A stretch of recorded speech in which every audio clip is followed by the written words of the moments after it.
Welcome back to the channel. Another day in the shop. We have the rear forelink mocked up.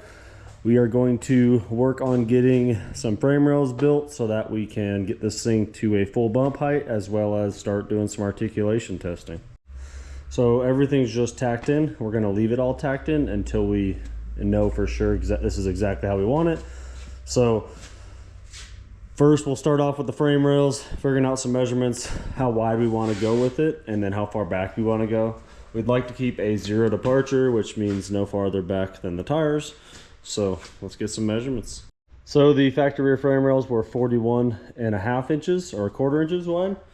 So we don't want it quite that wide. It'll give us all the way out here. Going in a little bit will give us clearance for flexing and whatnot. So what we're gonna do is open the fuel cell up and see how wide that is, and then base it off of that.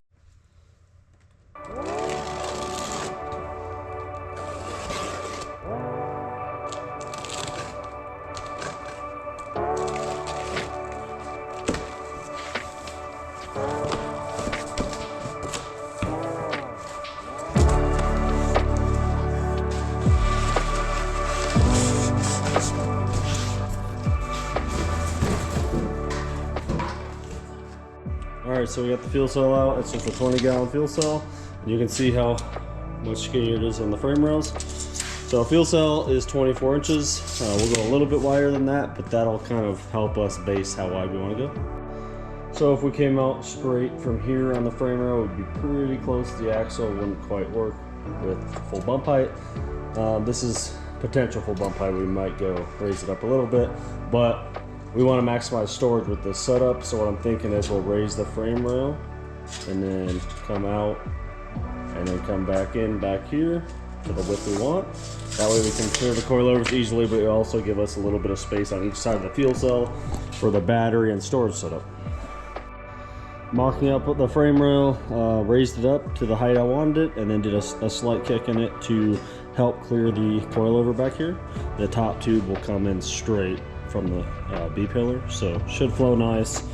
We'll see. I'm gonna start bending up the other side and I'll show you what I'm doing.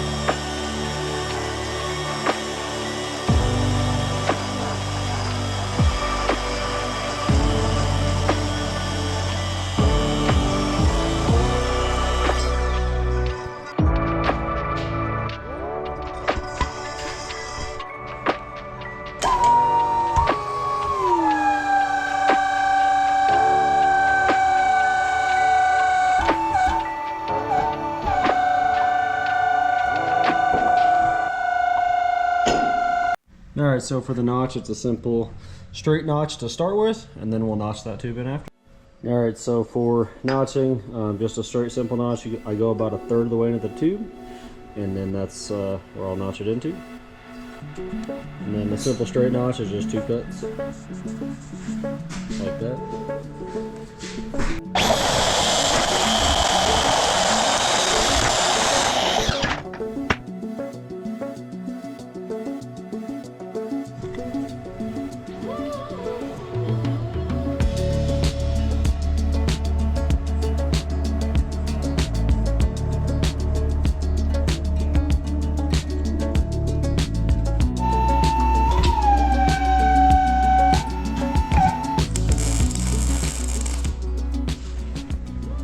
I bent at a 40 degrees here and a 15 degrees here. Came out looking like this. We're going to get a tube across here to tie in the lower frame rails, and then we'll come up to meet the upper, just like mine is. Alright, so for the lower tube, we're going to notch it in right about here, and that way we can have a slight of an angle coming up to the back. So yeah, let's get these notched.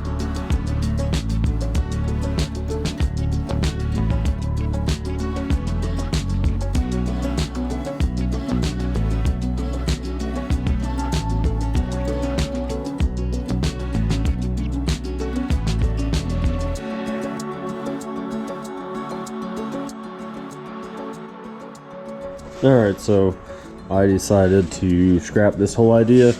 I like the storage area here, but I don't like how it comes back this way, so I'm going to redo the frame rails nice and tight, similar to how mine are, and then we will reuse this and tie back in to keep the storage set up.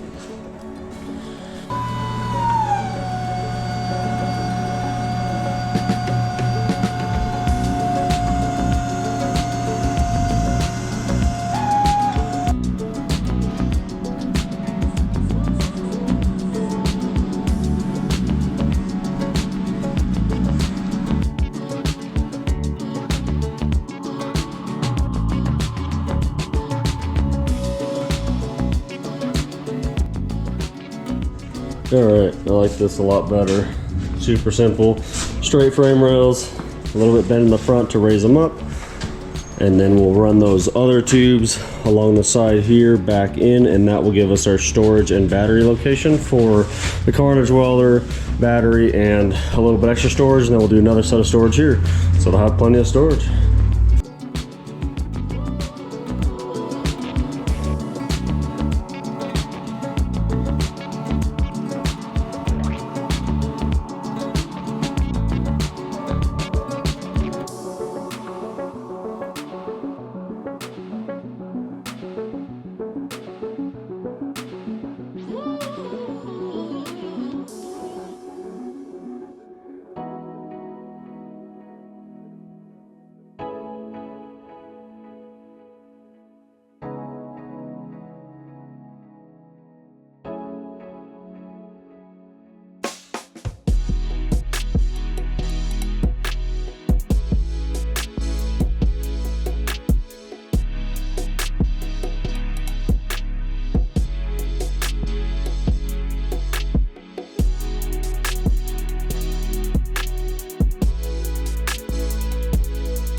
Got the frame rails all measured out and straight.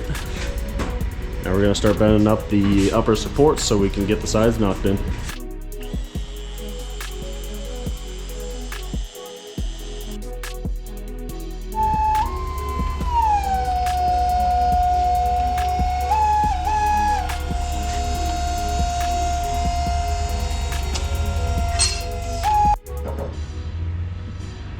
Look at you. Perfect.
All right, so we scrapped the idea of building the rear down bars into one tube and built a main hoop instead. That way it just kind of flows in a little bit better.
All right, so this is all the main tubes for the rear structure. We're going to go ahead and run the support tube. So we're going to support here and then do some supports from that cage tube here back into the down bars. And then we will also be working in some extra storage space here with those previously bent frame rails and utilize those, and that will also integrate with some bump stops. So it should turn out pretty cool.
Got the back half all built out, all the supporting tubes are in. There's a couple more tubes that are going to integrate with the bump stops. And then we got to build coilover mounts. That's how it's coming out. Thanks for watching.